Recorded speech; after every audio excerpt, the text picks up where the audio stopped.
Boa noite, minha gente. Tudo bem com vocês? Vamos então dar início à nossa aula de hoje. Espero que vocês estejam bem, estejam saudáveis, né? Saudade de vê-los presencialmente, mas a gente sabe que isso não vai acontecer esse ano, então vamos à luta, não dá para reclamar, né? Bom, na aula de hoje nós vamos dar continuidade às análises de índices econômicos financeiros, né? Na semana passada eu tive um probleminha com a minha internet e tal, não consegui fazer a nossa aula virtual. Eu vi que alguns de vocês aproveitaram para fazer o trabalho lá do blog, mas também percebi que teve equipes aí que não estão atualizando o blog, né, minha gente? Então, assim, eu não considerei não fui muito rígido na avaliação dos blogs na hora que eu entrei para computar a primeira média, né, primeira nota. Mas eu gostaria que vocês dessem uma atenção ao blog, fizessem postagens, a gente combinou que a postagem deve ser semanal, né? Então, assim, teve equipes que só fizeram a postagem do balanço patrimonial e DRE, sem comentários, inclusive da análise horizontal e vertical, e não fizeram mais nada. Então, assim, precisa dar uma atenção para fazer as atualizações aí das informações das empresas que vocês estão fazendo análise, né? Até para ter aí uma continuidade de raciocínio, de informação e assim por diante, e não ficar tudo acumulado, né? Então, não esqueçam que vocês precisam colocar os índices de liquidez, os índices de endividamento e estrutura de capital. Então, essas informações precisam estar postadas lá até na próxima semana, até o final da semana que vem, tá? Então, eu estou aí já deixando vocês inteirados dessa informação, porque eu vou fazer uma nova avaliação para computar nota, tá? Então, é importante que vocês façam aí essa atualização do blog de vocês. Lembrando que na próxima semana nós não teremos aula, né? Dia 12, segunda-feira, dia das crianças, dia da Nossa Senhora Aparecida, né? Padroeira do Brasil. E também no dia 13, pelo que me consta, nós não teremos aula, tá? Vai ser uma emenda de feriado, porque em comemoração ao dia do professor, que vai ser dia 15, né? Então, foi antecipado aí para emendar o feriado, né? Então, só para vocês se atualizarem. De qualquer forma, vocês devem receber comunicado disso também, né? Então, só para vocês já irem se preparando. Eu sei que vocês vão ficar muito tristes de não ter aula virtual na terça-feira, mas nós vamos fazer aqui hoje um apanhado aí de alguns índices para ficar aí bastante informação para vocês poderem trabalhar nas informações de vocês também no blog de vocês, tá bom? Muito bem, vamos então ao nosso material. Eu já postei o material no AVA, né, ontem. Ok, e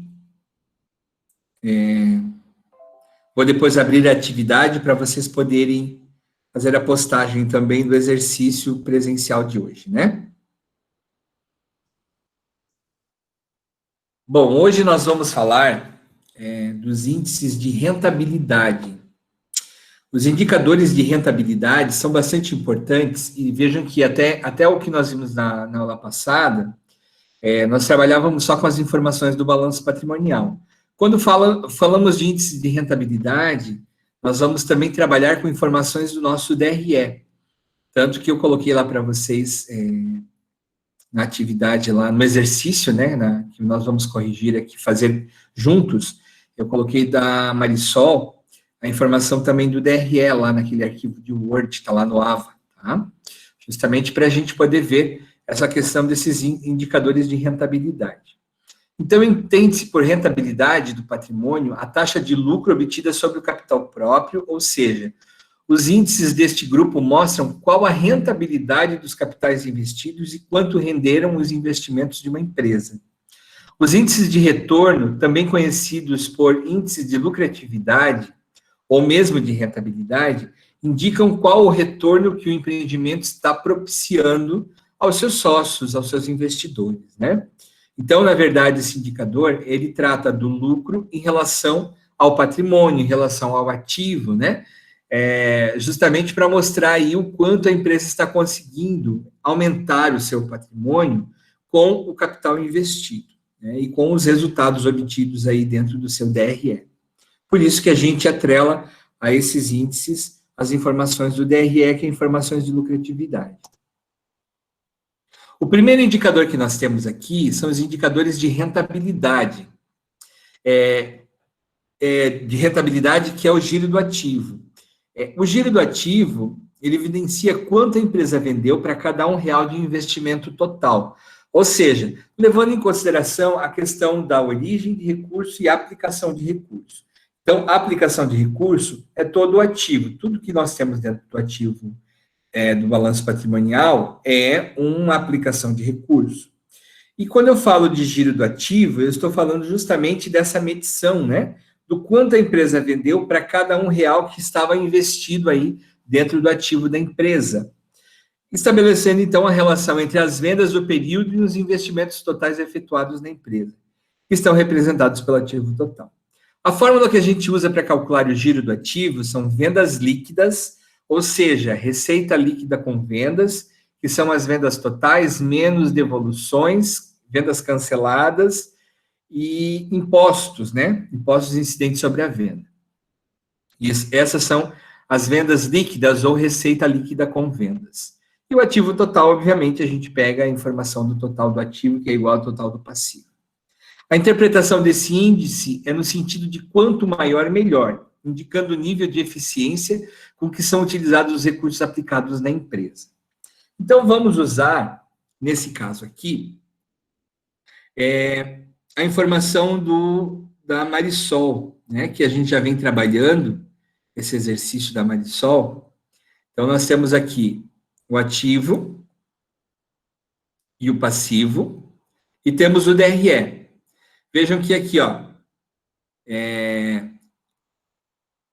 receita operacional bruta, as deduções, receita operacional líquida, ou receita líquida com vendas, que é essa linha aqui, ó, linha número 3, né? Então, vamos ver como é que ficaria aqui na Marisol essa informação. Só tirar isso aqui para cá para cima. Índices de rentabilidade. Giro do ativo.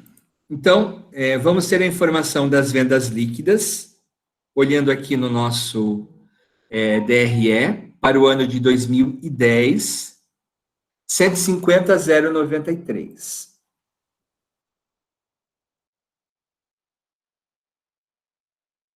E ativo total. Vamos ver também o total do ativo, que é o mesmo total do passivo para o ano de 2011, 574.093.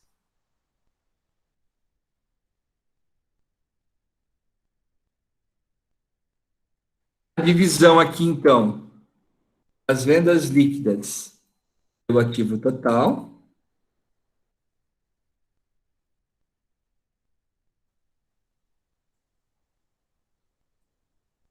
Vai dar 26%, ou ainda 0,26.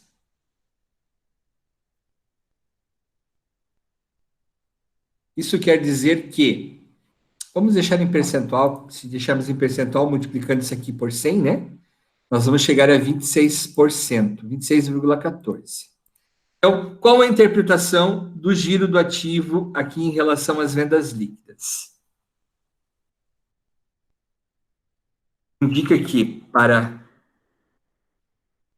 cada R$ 1, vamos colocar assim, né? R$ 1 investido,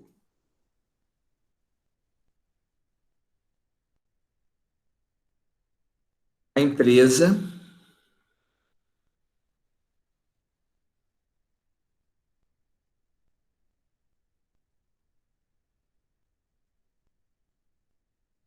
conseguiu aumentar seu patrimônio em 0,26 centavos, né? É melhor se deixarmos em reais aqui. 0,26. Ou seja, para cada R$ 1, investido no patrimônio da empresa, né? Para cada R$ 1 investido aqui no patrimônio da empresa, ela obteve 26 centavos de venda líquida, ou seja, de aumento, né, de patrimônio, de aumento de capital, né, de recurso disponível na empresa, que é o que nós temos aqui na interpretação. Quanto a empresa vendeu para cada R$ 1 investido do investimento total. Então, para cada R$ 1 investido no ativo, a empresa conseguiu aumentar ou vender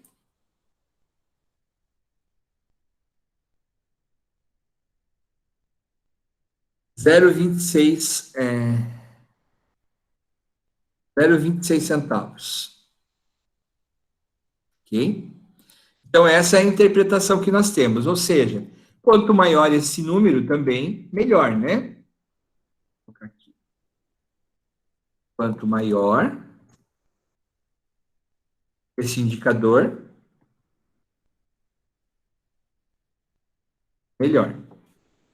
Ou seja, quanto mais eu tiver essa relação, quanto maior ela for, melhor, porque quer dizer que a empresa conseguiu transformar esse recurso patrimonial, esse valor investido no ativo, né? Ela conseguiu transformar em vendas, né? Isso mostra a eficiência da área de vendas em relação ao valor, digamos assim, investido dentro do patrimônio da empresa.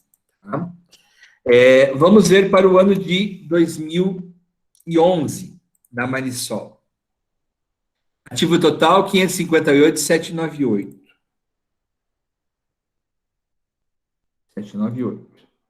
E vamos ter aqui receita líquida com vendas ou receita operacional líquida, né? 155.187.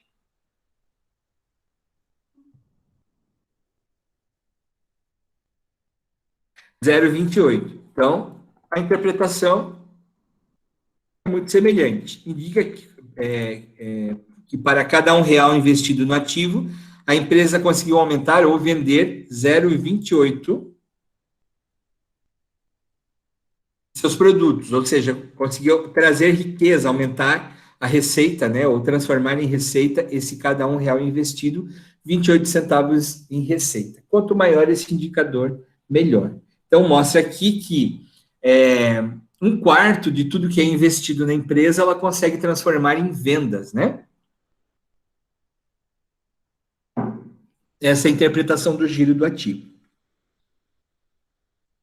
Vamos para o próximo indicador. Margem líquida. Os indicadores de margens mostram o percentual de retorno que a empresa obtém nas diferentes fases de sua operação. Eles são extremamente dependentes da atividade da empresa e são melhores quando utilizados para avaliar uma mesma empresa ao longo de um período ou comparar empresas que desenvolvem produtos semelhantes. A margem líquida, especificamente, mede o percentual de lucro líquido que a empresa conseguiu obter em relação ao seu faturamento. Por lucro líquido, entende-se o lucro após a dedução de todas as despesas, incluindo a dedução do imposto de renda. Né? Então, a margem líquida, os indicadores de margens líquidas ou de margens, eles visam medir o resultado econômico obtido pela empresa em relação aos investimentos, ao patrimônio que a empresa tem. Né? E ainda medir o quanto as vendas foram eficientes, no caso aqui da margem líquida, né? O quanto essa venda líquida foi eficiente para transformar em lucro líquido. Se formos observar até a fórmula, que é lucro líquido dividido por vendas líquidas, ela é uma fórmula que eu posso encontrar na análise vertical lá do meu DRE. Eu consigo observar essa informação no DRE fazendo análise vertical. Porém, aqui eu consigo destacar essa margem líquida usando essa fórmula, né? Então, lucro líquido dividido por vendas líquidas vezes 100. Vamos aí ao nosso cálculo. Margem líquida. Lucro líquido dividido pelas vendas líquidas vezes 100. Então, lucro líquido é o lucro antes das participações, né? é o lucro depois das deduções de imposto de renda e contribuição social. Então, aqui nós temos um lucro antes do IR e nós temos um lucro líquido antes das participações, após as deduções do IR. Então, essa linha 18 aqui, é o que nós vamos utilizar para fazer o cálculo. Ano de 2010, 22.311, lembrando que aqui é 22 milhões, né? 22.311, dividido pelas vendas líquidas. Vendas líquidas, receita operacional líquida, 150.093. E faço aqui, então, a divisão e multiplico por 100. Para encontrar, então, um percentual. 14,86%, 15% de margem líquida.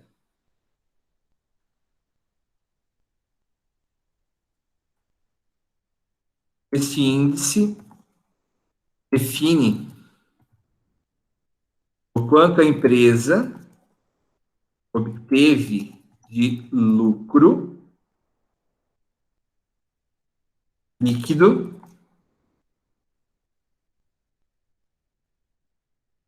nas operações empresariais.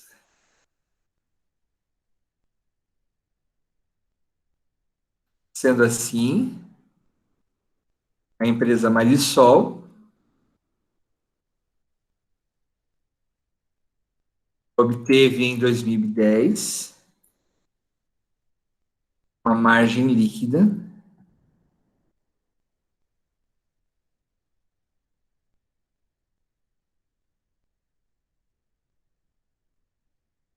de 14,86%.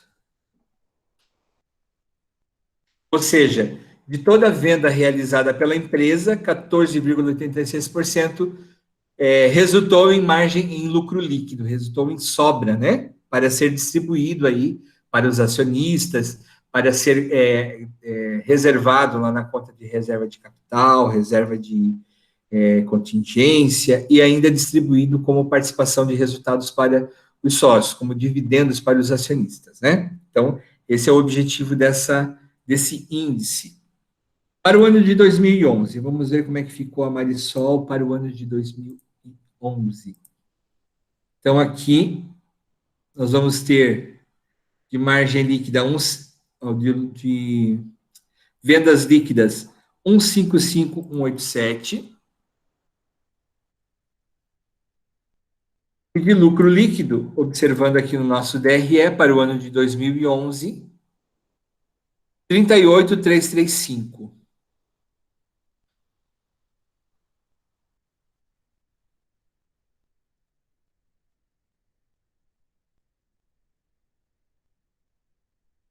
Vejam como aumentou, né? Então, o resultado em 2011 foi magnífico, né? Foi espetacular o resultado aqui da empresa Marisol, fazendo relação aqui da margem líquida, do lucro líquido em relação às vendas líquidas, né?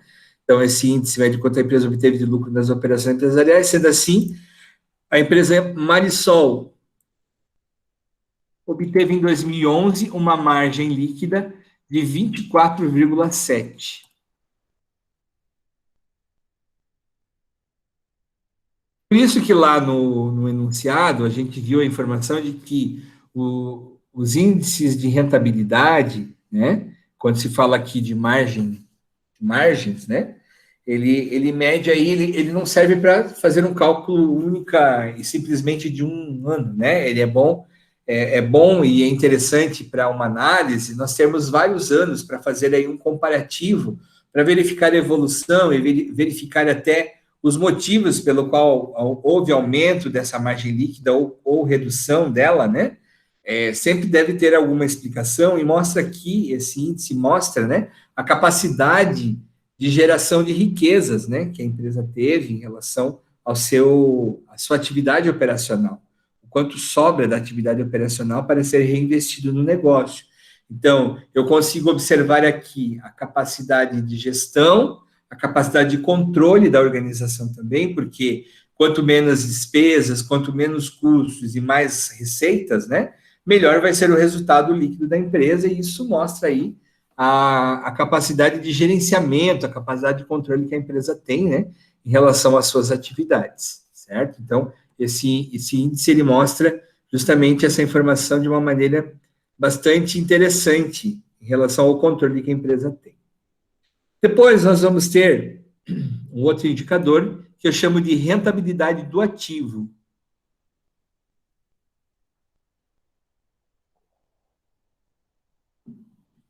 A rentabilidade do ativo determina o quanto a empresa registrou de lucro para cada R$ 100 de investimento total aplicado no ativo. Ou ainda, o quanto a empresa registrou de lucro para cada R$ 1 investido no ativo também funciona dessa forma. Esse índice apresenta a rentabilidade do ativo ao demonstrar o quanto a empresa obteve de lucro líquido em relação ao ativo, ilustrando o quanto a empresa gerou de lucro que poderá ser investido no ativo, né? Ou quanto todo o investimento realizado em imobilizados, em investimentos, em estoque, em bancos, aplicações, né? O quanto isso gerou aí de riqueza a mais, né? O quanto eu consegui ampliar a riqueza da empresa ou o total do ativo que a empresa tinha em determinado período. Em última análise, quanto maior, melhor. Quanto maior esse indicador, esse índice, que é multiplicado por 100 aqui na fórmula, né? Quanto maior, melhor. Então, vamos aqui ao exemplo da empresa Marisol. Lucro líquido. Então, vamos ter aqui para o ano de 2010, 22.311, dividido pelo ativo total, eu tenho ativo total aqui, 574.093.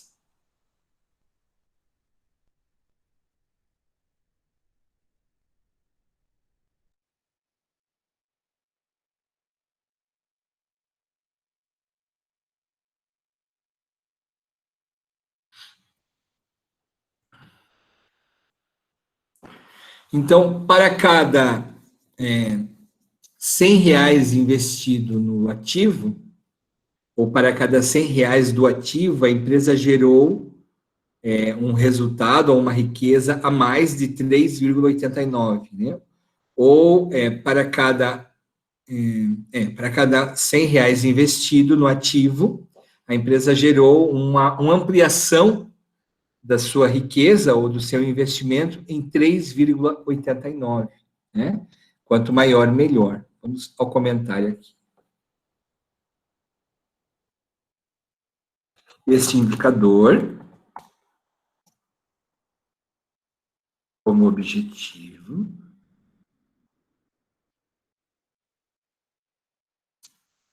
aumento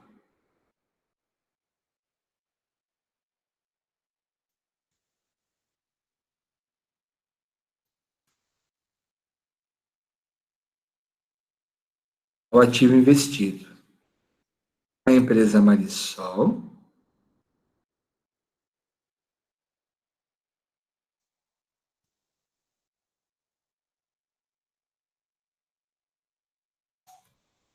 para cada R$ 100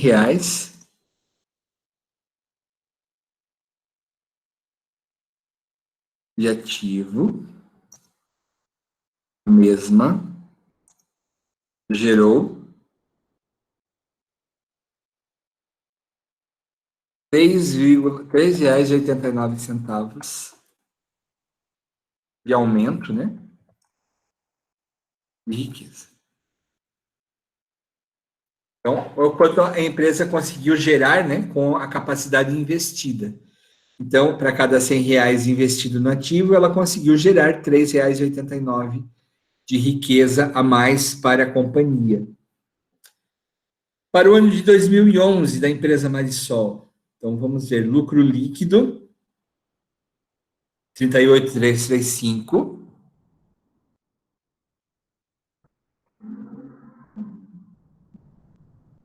e de ativo, né, 558.798.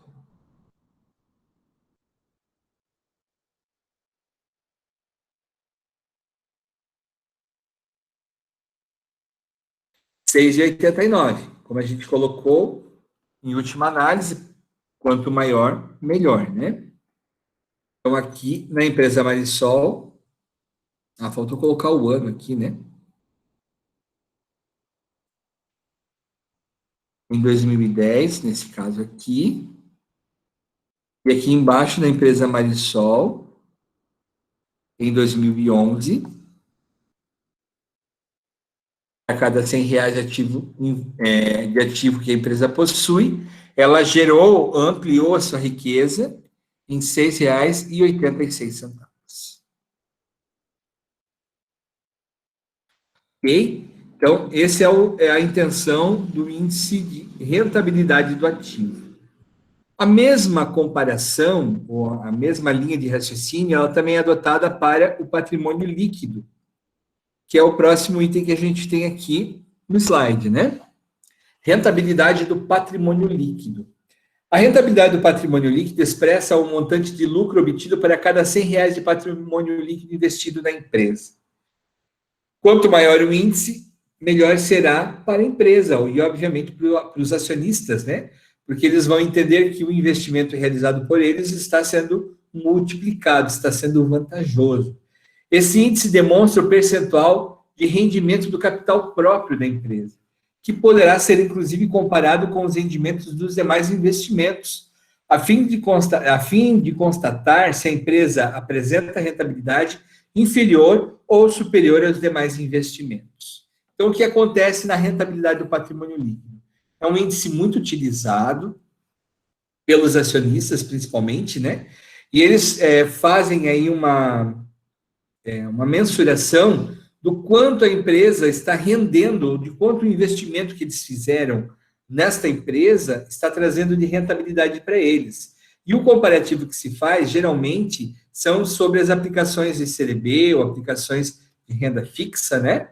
De forma geral, ou ainda algum outro tipo de aplicação financeira que não tem um risco muito elevado e de longo prazo. Então, essa é a análise que o investidor faz para verificar e faz um comparativo, né? Se ele aplicasse esse dinheiro lá no banco, em qualquer tipo de aplicação financeira, quanto iria render? E ele aplicando na empresa, quanto está rendendo? E ele faz um comparativo. Será que vale a pena continuar investindo nessa empresa ou recolher o capital investido e aplicar esse capital numa instituição financeira?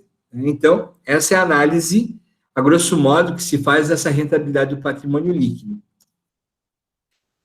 A fórmula utilizada é lucro líquido dividido pelo patrimônio líquido vezes 100. Então, vamos ao mesmo exemplo, que é a empresa Marisol. Então, para o ano de 2010, lucro líquido, 22.311. Para 2011, lucro líquido, 38.335. Patrimônio líquido. Então, vamos ao nosso balanço patrimonial da empresa Marisol. Balanço patrimonial, patrimônio líquido. É o grupo de contas onde tem capital, reserva de capital, ajuste de avaliação, que são os capitais próprios, né? Ou os recursos próprios que estão figurados aqui dentro do patrimônio líquido. Para o ano de 2010, 343.152. 343.152. Faço aqui uma análise, então, dividindo um pelo outro, multiplicando por 100, ou usando o percentual aqui do Excel. Então, isso significa dizer que todo o capital investido pelos acionistas dentro da empresa Marisol gerou aí uma rentabilidade de 6,5%. Se for analisar a grosso modo, uma aplicação financeira hoje de baixo risco, né, que são aplicações de curto e longo prazo, aplicações de renda fixa, elas geram em torno aí de 7,08%, né? 0,8% ao mês, isso vai dar vezes 12, uma média de 9,6%. Então, isso significa que, em 2010, a empresa Marisol não teve uma rentabilidade muito atrativa para os seus acionistas, pois ela gerou aí uma rentabilidade abaixo do que o mercado financeiro oferece, né, nas suas aplicações. Então, essa é a análise que a gente faz da rentabilidade do patrimônio líquido. Então, vamos colocar aqui o entendimento, né? Rentabilidade do PL indica o quanto o capital próprio aplicado, né, porque o patrimônio líquido está aplicado na empresa, gerou de ganho ao longo do período. Então, na empresa Marisol, em 2010,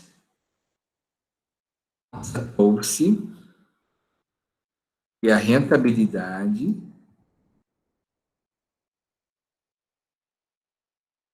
do PL foi de 6,5%. E, se comparado a uma aplicação, né,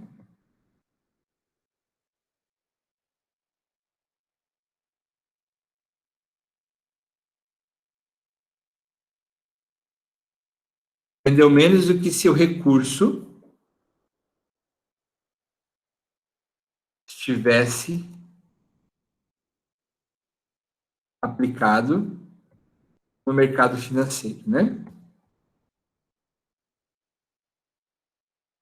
Então, essa é a interpretação que a gente tem quando falamos aí da rentabilidade do patrimônio líquido. Veja que interessante, né? É uma forma do acionista conseguir medir até que ponto o dinheiro que foi investido dentro da empresa, né?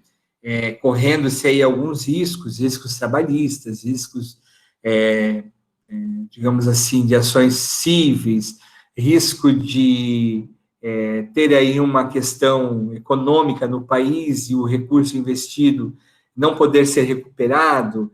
Enfim, tem uma série de riscos quando se investe num negócio, né? A gente sabe que pode ser bastante interessante, bastante rentável, como também pode não ser muito interessante, né? Então, é um risco investir hoje numa empresa, né, num negócio em si. Então, observe que se eu aplico meu dinheiro numa aplicação financeira, eu tenho riscos? Claro que eu tenho, né? Por mais que seja aplicação de renda fixa, pode ser que o banco feche as portas, fique com o meu dinheiro, não receba mais, o que é remotamente impossível, né? É uma possibilidade muito remota, vamos dizer assim, porque existe toda uma questão de lastro, de garantia do Banco Central para que isso não venha a acontecer, enfim. Mas uma empresa, o risco de aplicar o dinheiro numa empresa é bem maior do que aplicar numa aplicação de renda fixa. Então, no mínimo, esse rendimento aplicado na empresa deveria ser semelhante ao que a renda fixa oferece, né? Nesse caso aqui, 6,5% é muito pouco. Então, é algo que deixa os acionistas bastante preocupados e com vontade de deixar de investir, né? Então, por isso é importante estar medindo constantemente esses índices, né?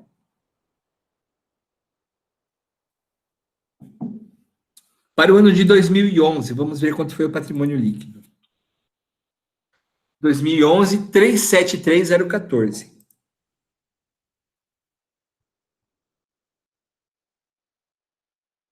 Com certeza, o índice ficou melhor, né? Porque teve mais lucro líquido. Ó, 10,28, já ficou um índice mais interessante, né? Claro que não estava assim péssimo do péssimo no ano de 2010, mas no ano de 2011 já fica mais confortável para os acionistas, né? Constatou-se que a rentabilidade do patrimônio líquido foi de 10,28.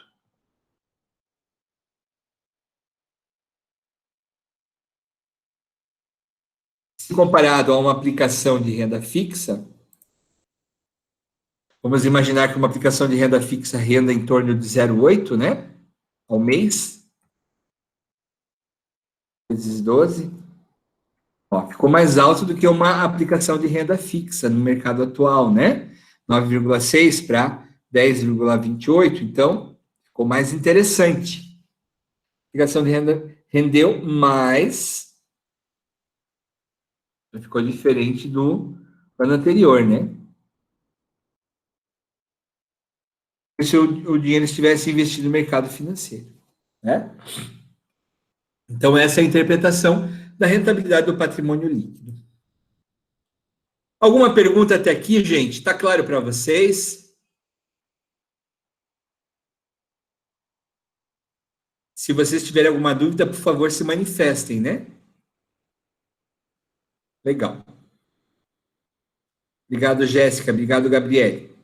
Obrigado pelo retorno. Então, vamos dar continuidade. Lembrando que, obviamente, essa aula está sendo gravada, depois vai ficar disponível lá no YouTube, né? No meu canal, porque eu sou blogueiro agora. Além de candidato a vereador, eu sou blogueiro. Então, tá lá no meu canal, vocês vão poder assistir depois, quem não está participando.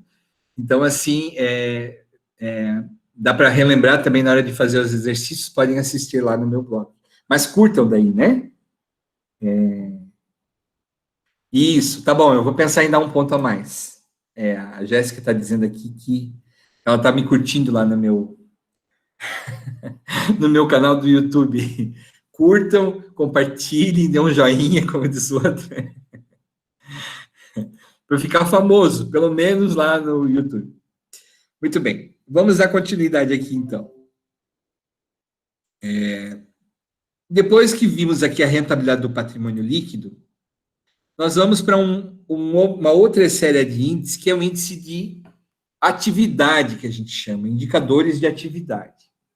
Então, vejam como as demonstrações contábeis, elas podem ser muito ricas quando fazemos análises delas, né? Quando a gente para fazer comparativos, para fazer a interação entre uma conta e outra, entre um grupo de contas e o total do ativo, o grupo de contas em relação ao patrimônio líquido, né? Como fica interessante, né?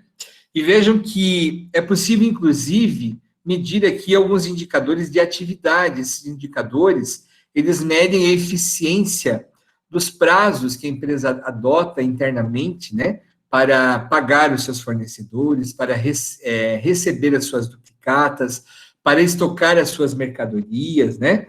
Então, é bem interessante para verificar aqui a eficiência também que a empresa tem em relação ao gerenciamento do seu patrimônio, em relação ao gerenciamento dos seus ativos, né? Esse é o objetivo aqui também. Então, os indicadores de atividade, quando falamos de atividade, estamos falando aí desses prazos médios, né? Que a empresa tem em relação às suas atividades internas. Então, o primeiro indicador de atividade que a gente tem é o prazo médio de recebimento, PMRV. Ou o prazo médio de recebimento das vendas, né? Expressa o tempo decorrido entre a venda e o recebimento. O critério de análise é quanto menor, melhor. Quanto mais curto esse prazo da venda até o recebimento, melhor para a empresa, né? Mais capital de giro ela vai ter, mais recurso financeiro disponível no banco, em caixa, ela vai ter para poder pagar as suas contas, né? Então, quanto menor, melhor. E eu consigo medir essa informação através dessa fórmula, prazo médio de recebimento é igual a duplicatas a receber, dividido por receita operacional bruta.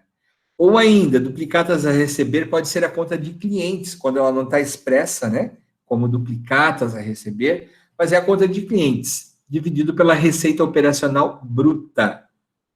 Quando eu não tenho receita operacional bruta, que é o meu faturamento, eu posso usar a receita operacional líquida, tá?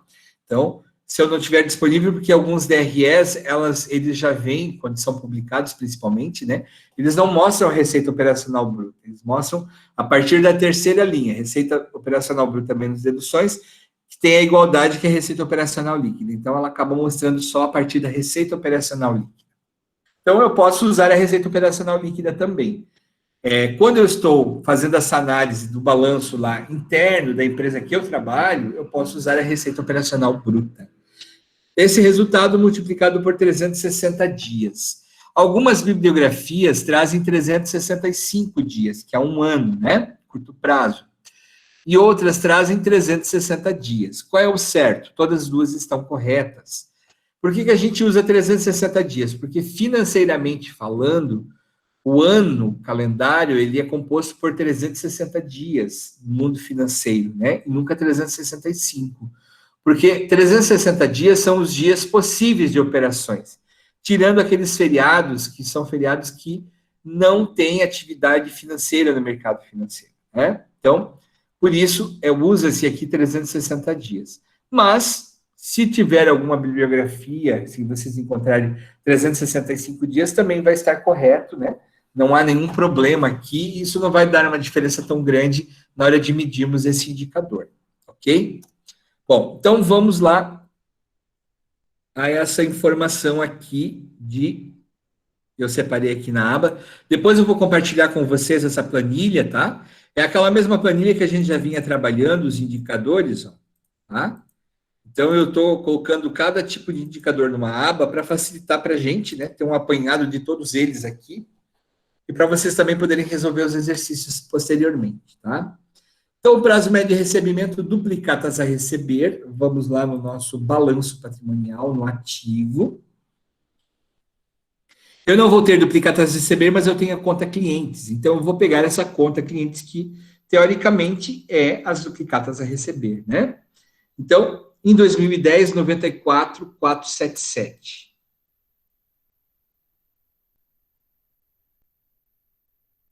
Receita operacional bruta, lá no meu DRE. 406,723. Da Marisol tem a receita operacional bruta. Ó. 406,723.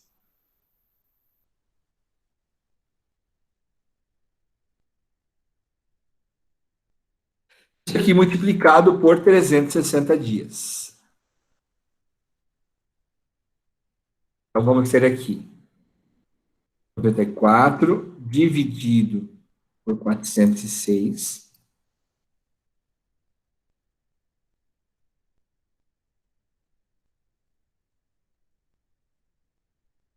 Nós vamos ter aqui 84 dias.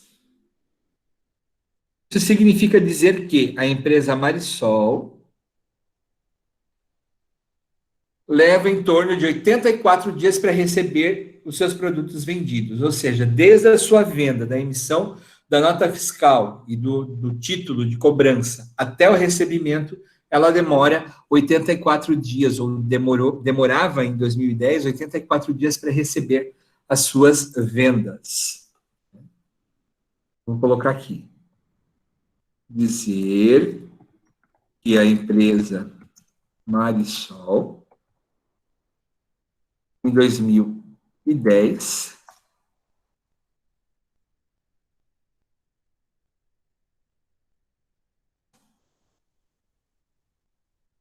oitenta e quatro dias para receber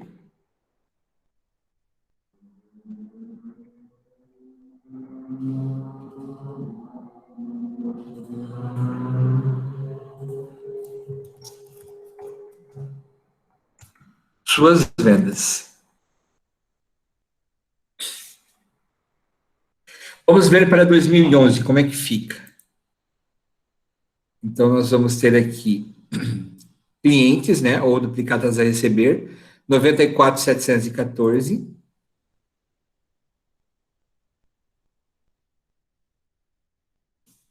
Dividido pela receita operacional bruta, em 2011, 431.404.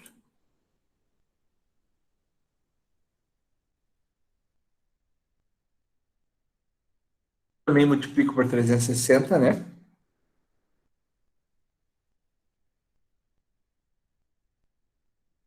Eu vou ter aqui 79 dias. Em 2011 já diminuiu. Aí vocês podem perguntar para mim, tá, professor, mas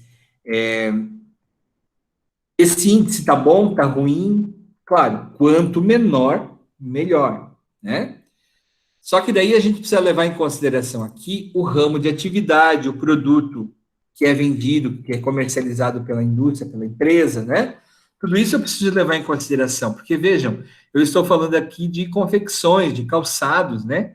Roupas, o vestuário infantil, vestuário adolescente, adulto, né?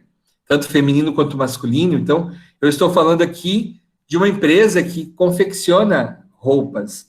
E essas confecções, elas são vendidas, né? De acordo com as estações, inverno e verão. Então, geralmente, a Marisol, quando ela vende para receber aí parceladamente essas roupas, né, que vão ser, geralmente, quando está no verão, ela está vendendo já as roupas de inverno, quando está no inverno, já está vendendo roupas de verão, porque ela sempre se antecipa, né, quando é a questão de moda, as indústrias da moda, elas se antecipam em relação ao fornecimento e à fabricação dos seus produtos. E, obviamente, elas têm um prazo maior para receber também, né, demoram mais tempo para receber as suas vendas, tá? Então, por isso aqui, 79 dias para uma indústria de confecções é um prazo muito bom, ok?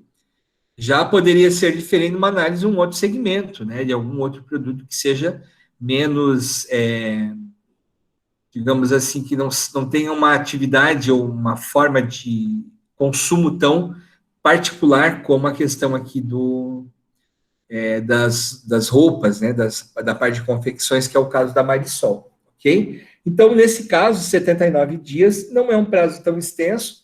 Vamos ver aqui que ela tem 2 meses e meio para receber, né? Tudo que ela vende, menos de 2 meses e meio. Então, não é um prazo tão ruim para o prazo médio de recebimento, ok? Então, como eu falei, sempre levando em consideração o ramo de atividade. Eu nunca posso olhar e dizer, está muito alto esse prazo médio de recebimento. Não, para a área de confecções, não é tão alto assim, ok? Bom, o outro prazo que nós temos é o prazo médio de pagamento.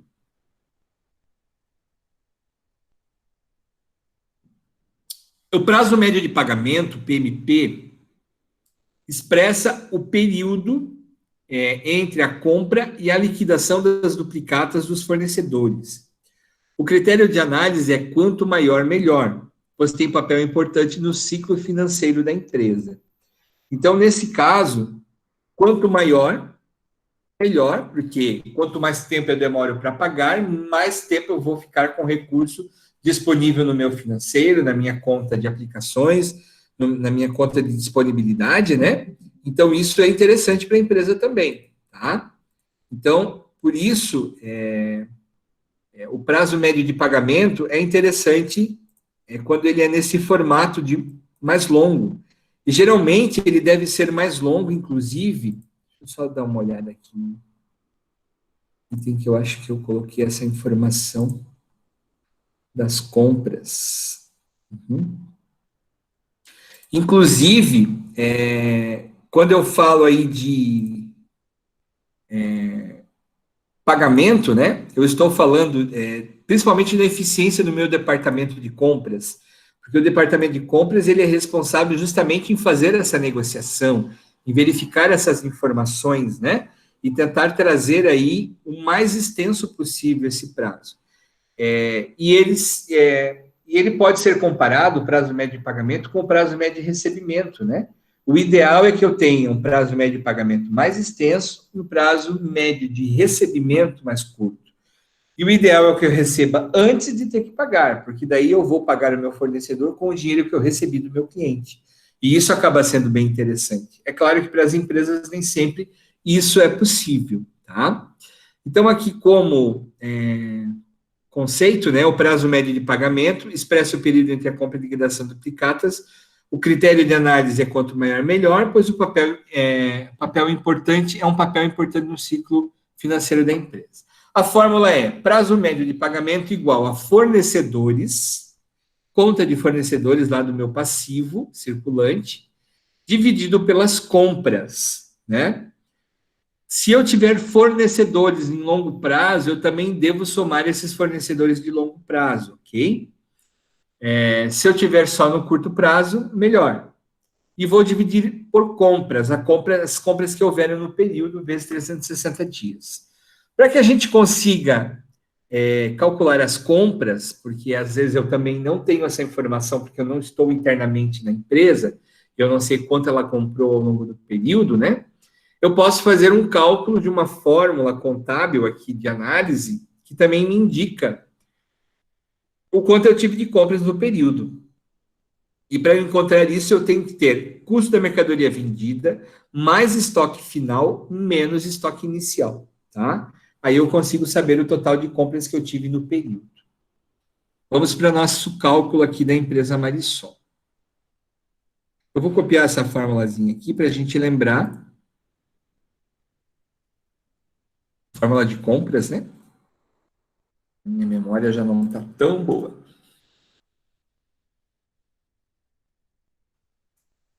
Então, vamos lá. Fornecedores em 2010. Vamos para o nosso balanço. Conta de passivo. Não tenho fornecedores não circulantes, só tenho no circulante.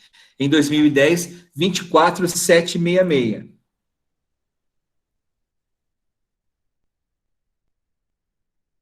Dividido pelas compras. Então, vamos ver quanto que foi aqui o valor das minhas compras. Eu vou inserir mais uma linha aqui e vou calcular as compras.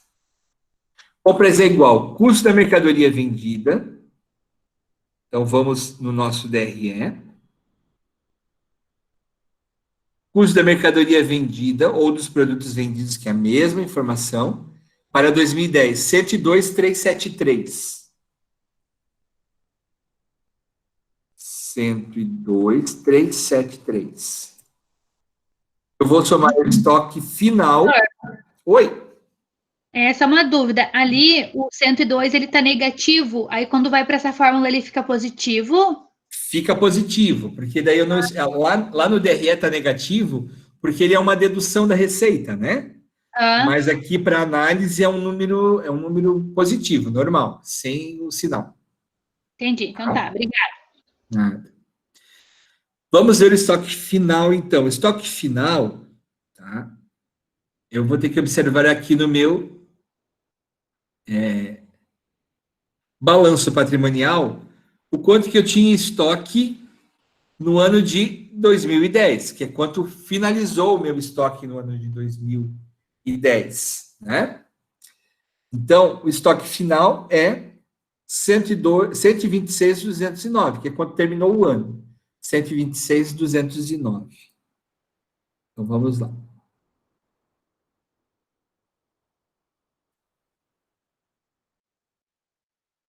Somo aqui, né? 126.209.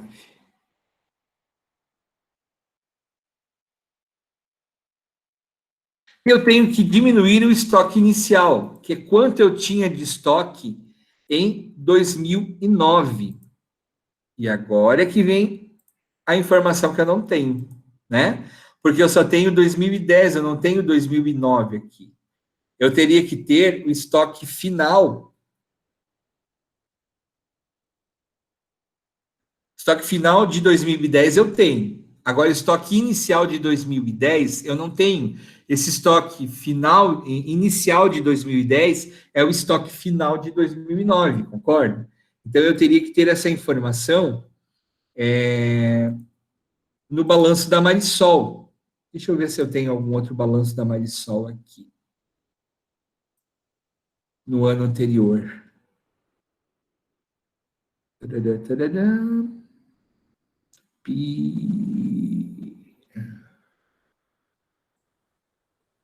Vamos ver aqui. Não. Bom, depois eu vou achar esse número aqui e eu coloco completo aqui para vocês, tá? Mas o fato é que, para calcular o prazo médio de pagamento de 2010, eu não tenho essa informação. Depois eu vou procurar aqui na internet para a gente poder complementar. Vamos fazer de 2011, que 2011 eu vou ter, né? Ok? Então vamos ver aqui como é que ficaria 2011. Fornecedores de 2011. Vamos ver aqui. 22.144.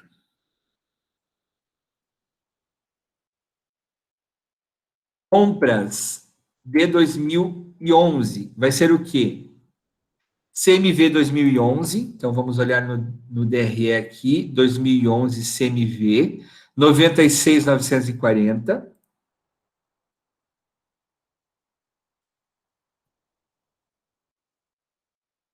96.940.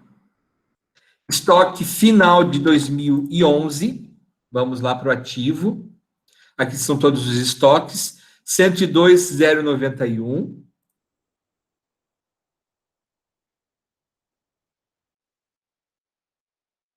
Menos o estoque inicial, que é o quê?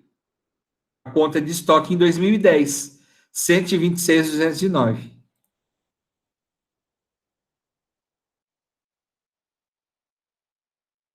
Nós vamos chegar a as compras médias do ano de 2011 de 72.822.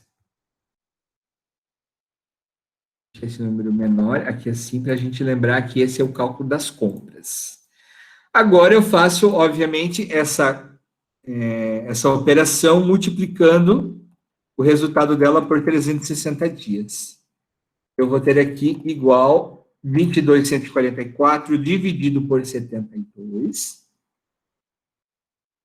multiplicando esse resultado por 360 dias. Eu chego a um prazo médio de pagamento de 110 dias para o ano de 2011. Então, vamos lá.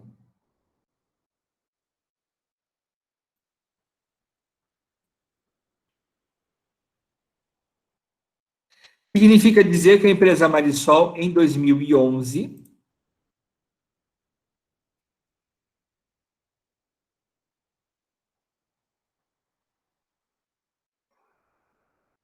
um prazo médio para pagar seus fornecedores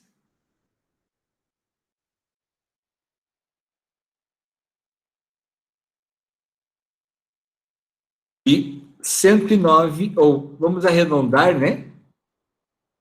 110 dias. Comparando isso ao prazo médio de recebimento, significa dizer que ela primeiro recebe e depois ela paga. Olha que legal essa informação. Está tão bem administrada as informações da empresa, né? Que ela primeiro recebe dos seus clientes, ela gera recurso em caixa, recurso financeiro, e depois ela paga os seus fornecedores, porque ela leva em média 110 dias para pagar os fornecedores. E ela recebe em média dos seus clientes em 79 dias. Então, é um número muito bom, um número muito legal da empresa Marisol, né, em relação às suas atividades, ok? Deixa eu só ver se eu acho aqui o demonstrativo contábil da empresa Marisol. Demonstrativo. Esqueci desse detalhe. Para 2009. Devia ter pesquisado já antes, né? Mas geralmente, como é uma empresa aberta, então a gente tem aqui. Só tem o balanço social. Deixa eu ver de 2010 se aparece.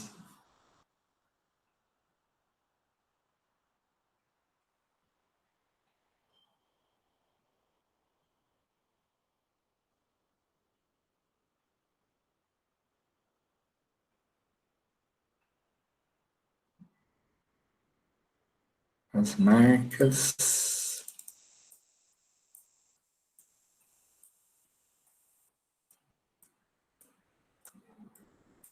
Indicadores.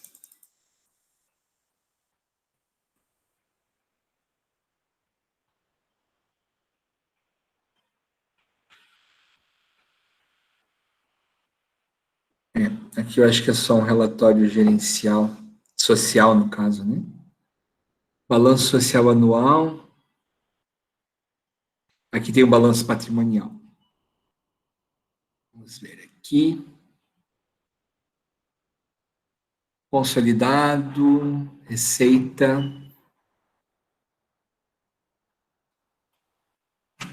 Ó, 2009. Aqui, estoque. 102. Isso. 31/12. 102,012, ó. Esse é o balanço, esse é o estoque inicial de 2010, que é quando termina 2009 com esse valor e inicia, então, 2010 com esse valor em estoque. 102,012. Então, menos 102,012. Ó, aqui já ficou mais alto, né? Ok? Então, 126,570.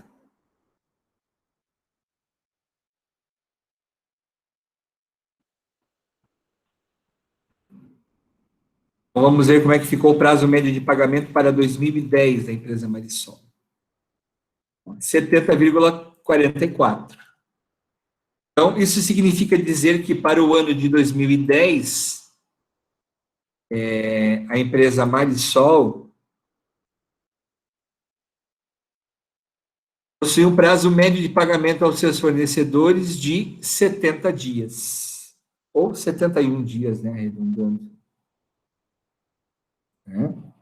Se comparado ao prazo médio de recebimento, olha como ficou diferente, né? Ela primeiro estava pagando para depois receber. Foi feito provavelmente alguma tarefa aqui de ampliação de prazo de pagamento para fornecedores, de redução de prazo de recebimento, né? De condições de pagamento para os clientes, e conseguiu se melhorar de um ano para o outro. Ó. 79 para receber, 110 para pagar. Antes tinha 84 para receber e 71 para pagar. Ok? Então, essa é a importância da medição desses prazos médios, né? Como eu falei, ele mostra a eficiência da empresa, da gestão da empresa em relação aos seus contas a pagar e a receber, e, consequentemente, mostra também a capacidade de ter recurso financeiro disponível na empresa. Isso é muito importante. Ok? Depois nós temos o prazo médio de renovação de estoque. Vamos para esse item aqui. Prazo médio de renovação de estoque. Período que decorre das compras até a venda de um determinado estoque. Tem efeitos diferentes para comércio e indústria.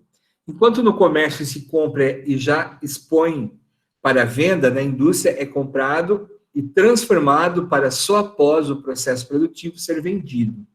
O critério é quanto menor, melhor, pois o objetivo é negociar rapidamente os estoques. Então, claro, aqui depende do segmento também, né? A indústria não consegue ter uma renovação de estoque tão rápida, porque ela depende de comprar matéria-prima, material de embalagem, material secundário, né? E fazer toda a transformação, uma montagem para ficar com o produto pronto para então vender. Diferente do comércio, que já recebe o produto pronto, anuncia, expõe o produto, negocia e vende. Então, claro que esse prazo médio de renovação de estoque de uma atividade para outra é bem diferente. Apesar de existirem indústrias que não ficam muito tempo com estoque. Hoje em dia, a gente sabe que a prática comum dentro das empresas, de forma geral, é não ter estoque. É ter estoque mínimo, né? Um estoque somente para não deixar o cliente na mão numa emergência, mas diferente de antigamente, que as empresas ostentavam, né, as suas prateleiras cheias de mercadoria, isso é interessante por conta de uma inflação desenfreada que havia também no país, e quanto mais produto estocado, mais garantia da riqueza de transformação, porque se comprava por 10 e se vendia 2 semanas depois por 20, né? Então havia aí um ganho também de recurso da empresa tendo material estocado. É claro que essa realidade mudou bastante e hoje em dia não vale mais a pena ter estoque. A empresa prefere ter dinheiro aplicado em aplicações de renda fixa ou em algum outro tipo de aplicação, ao invés de ficar com mercadoria parada na prateleira. Né? Porque estoque é mercadoria parada, é dinheiro parado. E as empresas hoje desenvolveram várias técnicas, como Just in Time, sistema Kanban, sistema Lean de produção, todos esses sistemas vieram justamente para tentar derrubar aí essa questão de estoque de mercadoria parada dentro da empresa. Então, quanto menor for a estocagem de mercadoria, né, melhor para a empresa, tá? Então, quanto mais tempo demorar para renovar esse estoque, é sinal de que a mercadoria está parada, né? Então, eu acho que tem aqui uma coisa que está errada aqui nesse conceito, tá, minha gente? Vou corrigir aqui, peço que vocês corrijam no material de vocês. Quanto maior a renovação, quanto maior, melhor a renovação, porque é sinal de que o estoque está girando mais rapidamente e a mercadoria está ficando menos tempo parada, né? Ok? E a fórmula é estoques vezes 360, vezes o dividido por custo médio de venda, o custo do produto vendido, vezes 360. Essa é a fórmula. Então, vamos lá. Para a empresa Marisol, no ano de 2010, estoques. A informação de estoque para o ano de 2010, 126.209.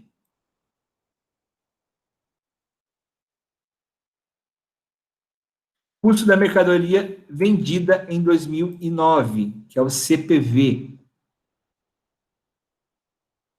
102.373.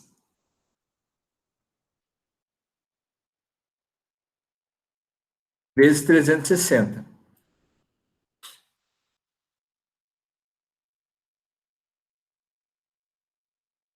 Então, 126.209 dividido por 102.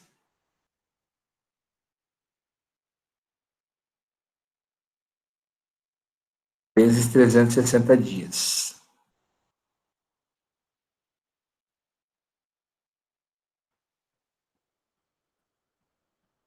É isso? Tão alto, né? Mas é isso mesmo. A empresa Marisol, em 2010, estava demorando, em média,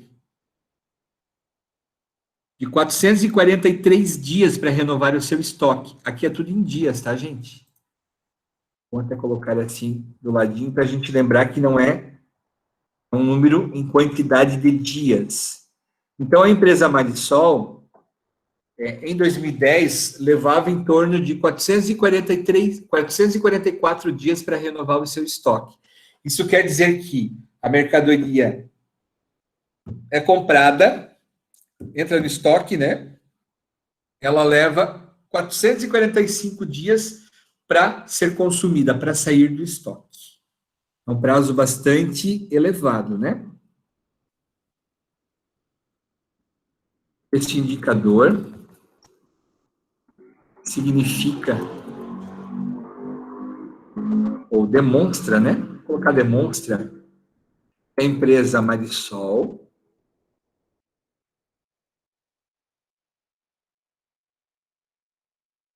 em 2010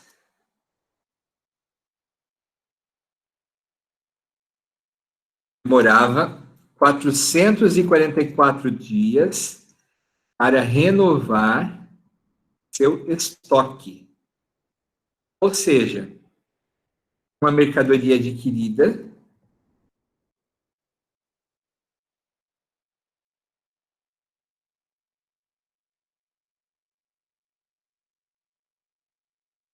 aguardava mais de um ano para ser consumida ou expedida.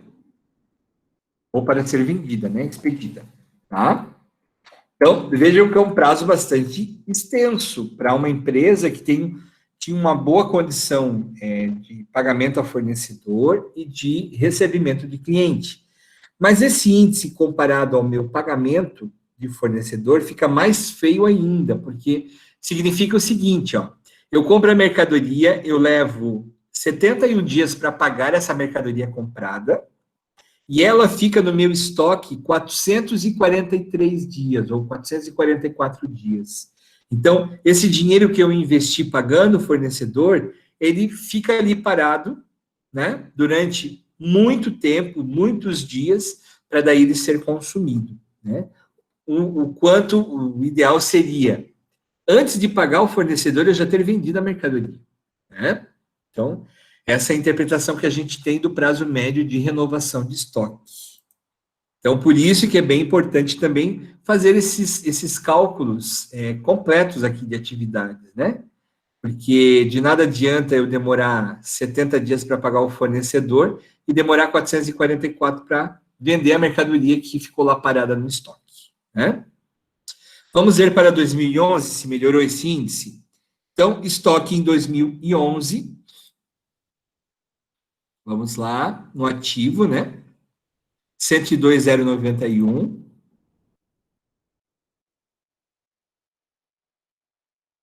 Dividido pela CMV. Então, vamos ver o CPV de 2011, né? Custo do produto vendido, 96,940.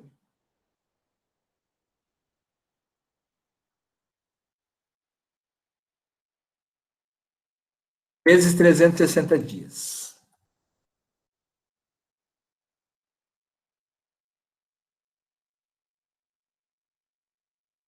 Olha que já melhorou, né? Já houve aqui uma queda. Sinal de que a empresa está mais atenta à sua estocagem de mercadorias, comprando somente quando há necessidade, né? Ou quando há menos produto com estoque mínimo menor também, para tentar reduzir aqui esse prazo médio de renovação de estoque.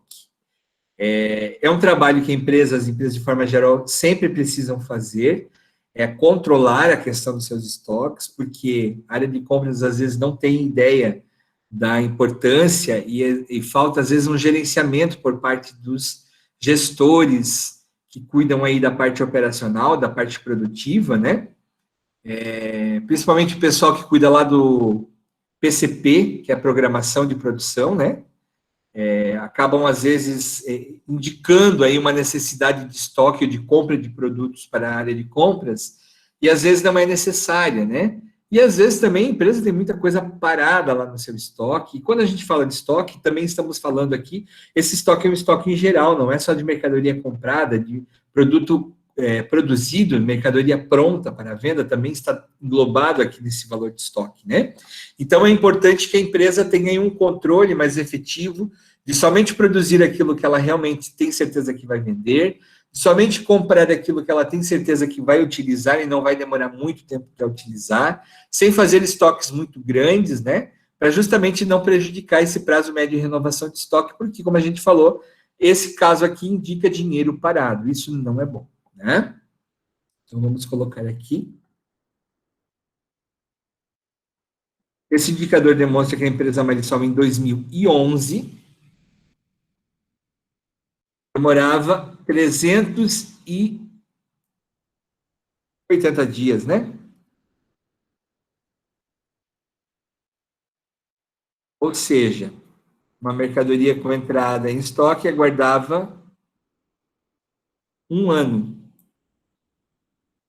basicamente um ano, né? Para ser consumida ou expedida. Certo? Então, esse é o nosso prazo médio de renovação de estoque. Como eu falei, é sempre bem importante a gente fazer um comparativo entre eles, né? Para tentar entender qual é a dificuldade que a empresa tem em relação aos seus prazos médios aqui, ou índice de rotação ou de atividade. Ok? Bom, vamos lá. Continuando. Nosso enunciado.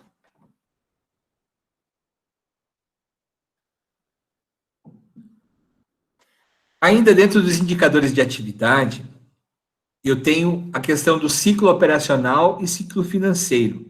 Algumas bibliografias falam também do ciclo econômico, mas os dois mais importantes é o ciclo operacional e o ciclo financeiro. O ciclo operacional é o período desde a compra até o recebimento das vendas, considerando o prazo de estocagem somado ao prazo médio de cobrança das vendas. Então, a fórmula que eu tenho é justamente utilizando os números que nós já fizemos o cálculo, né? Então, o ciclo operacional é o prazo médio de recebimento mais prazo médio de renovação de estoque. Prazo médio de renovação de estoque é desde a compra, desde a entrada da mercadoria, né? Considerando ainda até o prazo médio do recebimento da venda que eu realizei. Então, esse é o ciclo operacional. Depois nós temos o ciclo financeiro, que é o período que compreende o prazo entre o pagamento das compras aos fornecedores e o recebimento das vendas do cliente. Se esse número, se ciclo financeiro for negativo, isso mostra que a empresa recebe, né, antes de pagar. Se ele for positivo, é sinal de que a empresa primeiro paga o seu fornecedor para depois receber dos seus clientes. Tá? Então, essa é a análise que a gente faz. Aqui nós temos um esqueminha, né, um fluxo de como funcionam os ciclos. Então, vejam, aqui eu tenho a data inicial, a compra, a aquisição da mercadoria, pagamento ao fornecedor e a venda, quando eu tiro do estoque, quando eu faço a expedição da mercadoria. Esse período que compreende entre a compra até a venda, até a expedição, eu chamo de ciclo econômico. Ele serve mais para áreas de programação de produção, área de gerenciamento produtivo, de fabricação, né? Então, essas áreas, elas se preocupam mais nesse sentido. O ciclo operacional, ele é mais econômico-financeiro, né? Então, o ciclo operacional, ele compreende desde a compra da mercadoria até o recebimento da venda, que quando eu tenho um encaixe monetário, quando eu tenho os recursos financeiros entrando dentro da minha empresa, né? Então, esse item que compreende toda a operação da compra até o recebimento da venda, eu chamo de ciclo operacional. O ciclo financeiro já é um pouco mais curto, porque ele diz respeito ao período em que eu utilizo um recurso, seja um recurso financeiro externo de terceiros, né? Para poder gerenciar ou administrar e ainda financiar o meu negócio. Então, compreende desde o pagamento do fornecedor, quando eu faço o pagamento, até o recebimento da minha venda. Isso, então, é um ciclo financeiro. Ok? Vamos, então, à parte prática. Começando aqui com o ciclo operacional. Ciclo operacional, prazo médio de recebimento mais prazo médio de renovação de estoque. Para 2010, prazo médio de recebimento. Prazo médio de recebimento, 84 dias. Mais o prazo médio de renovação de estoque, que vai desde a compra, né, até a expedição da mercadoria, até a requisição lá do meu estoque. Então, aqui nós vamos ter 444 dias. O total do meu ciclo operacional vai ser 84 mais 444. É isso? Prazo médio de recebimento, mais prazo médio de renovação de estoques. Então, o ciclo financeiro da empresa Marisol para o ano de 2010 é de 528 dias. Ou seja, dentro desse esquema aqui, desde a compra até o recebimento, a empresa demora em torno de 528 dias. Isso dá quase 2 anos. Tá? Então, é um ciclo operacional bem longo, bem extenso. Para 2011, como é que ficou? 79 dias, o prazo médio de recebimento, mais o prazo médio de estocagem, 380 dias. Então, aqui eu vou ter um ciclo operacional em 2011 de 459 dias. Então, a gente pode dizer que o ciclo operacional da empresa Marisol, ele é bastante extenso devido à média ou a demora que se tem para a renovação do estoque da empresa, né? Então, ele é bem extenso, demora aí quase 2 anos, né? Para poder acontecer todo esse fluxo de atividade da empresa. Já o ciclo financeiro, ele compreende a parte do pagamento do fornecedor até o recebimento do cliente. Então, vamos ter aqui como fórmula ciclo operacional menos o prazo médio de pagamento de compras. Ciclo operacional, nós vamos ter aqui 528 dias, menos o prazo médio de pagamento, que aqui no caso foi 71 dias.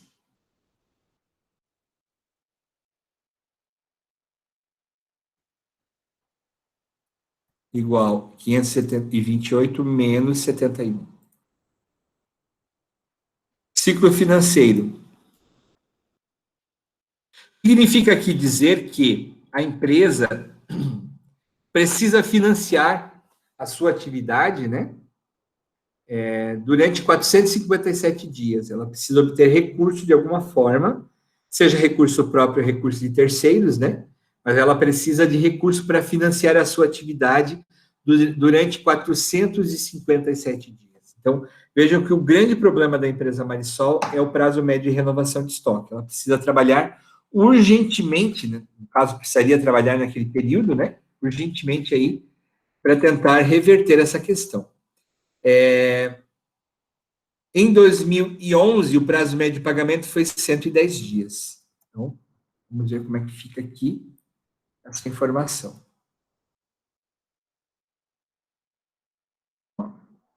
Então, diminuiu bastante, mais de 100 dias, né?